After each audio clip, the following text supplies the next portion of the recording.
임성근 전 사단장 구명로비의 핵심 의혹이 마침내 실체를 드러내는 것 같습니다.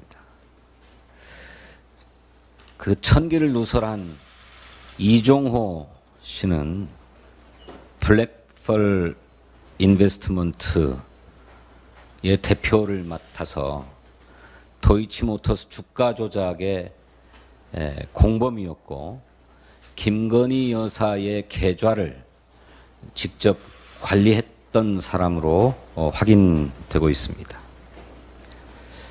그러니까 수사 외압 의혹의 실체는 김건희 여사가 아니냐 하는 쪽으로 모여가는 것 같습니다.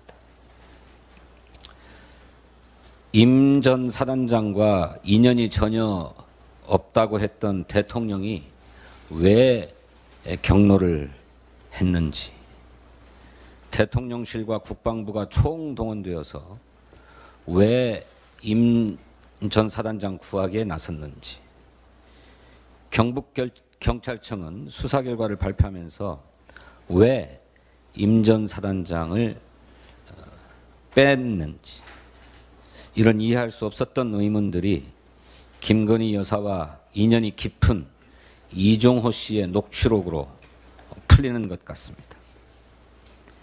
이제 김건희 여사가 국회 청문회에 나와서 선서하고 이 로비 의혹설에 대해서 직접 답해야 할 차례입니다.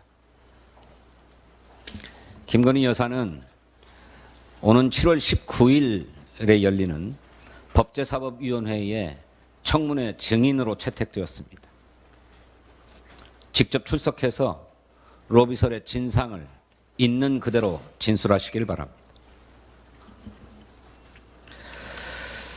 김건희 여사와 한동훈 전 위원장이 주고받은, 죽은 것은 아니네요. 김건희 여사가 일방적으로 보냈다고 하죠. 김건희 여사의 문자에서 촉발된 댓글팀 의혹이 점입가경입니다. 김건희 여사뿐만 아니라 한동훈 전 위원장도 법무부 장관 시절에 사설 댓글팀을 운영했다는 사실이 폭로되었습니다. 장해찬 국민의힘 전 최고위원은 법무부 장관 당시 여론 관리를 해주고 우호적인 여론을 조성하는 팀이 있었다. 본인이 한동훈 여론조성팀에서 컨텐츠 작성, 배포를 직접 도왔다, 이렇게 밝혔습니다.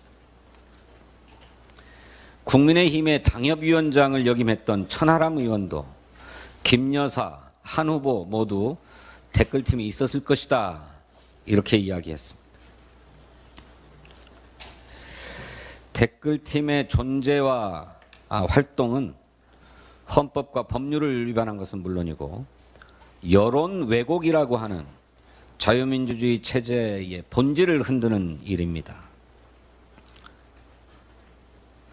무엇보다 윤석열 대통령 취임 이후에도 이러한 불법 행위가 지속되었을 가능성이 매우 농후합니다. 김건희 여사와 한동훈 전 위원장이 과연 댓글팀을 운영했는지, 했다면 공무원을 동원해서 또 세금을 이용해서 불법적으로 실행한 것인지 밝혀져야 합니다. 한동훈 후보, 김건희 여사, 윤석열 대통령까지 직접 답변할 것을 촉구합니다. 장해찬 씨도 변죽만 울리지 말고 알고 있는 사실을 솔직하게 다 털어놓을 것을 요구합니다.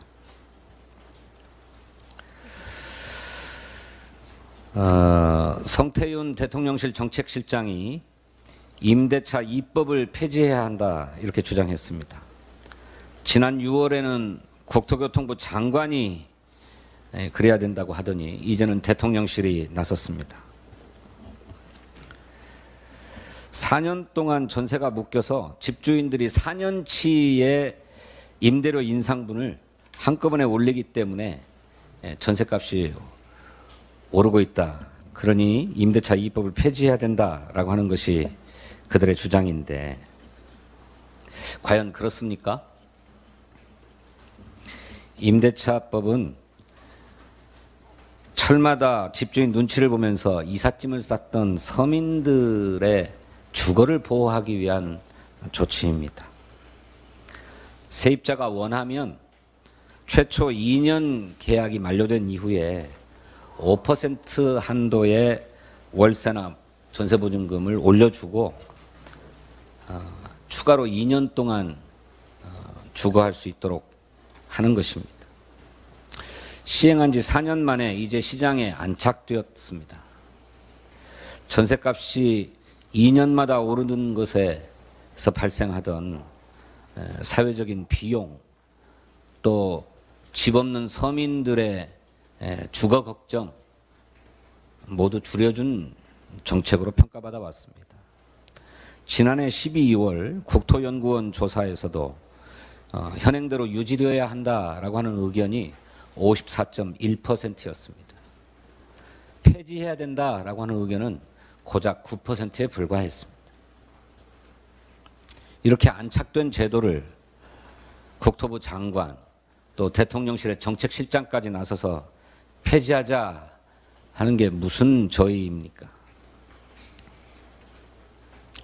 전세값이 뛰어오르고 있는 것의 책임을 이 임대차법에 덮어 씌우려고 하는 것입니까?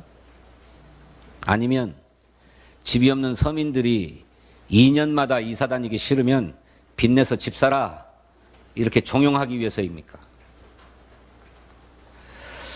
부자 감세에 무주택 서민까지 내쫓으려고 하는 윤석열 정권의 이 친부자 반서민 정책이 점점 도를 넘어가고 있는 것 같습니다. 여론몰이로 이 무도한 정책을 관철하려고 하는 꼼수를 버리고 민생 경제를 회복시킬 방안부터 내놓기를 촉구합니다. 고맙습니다.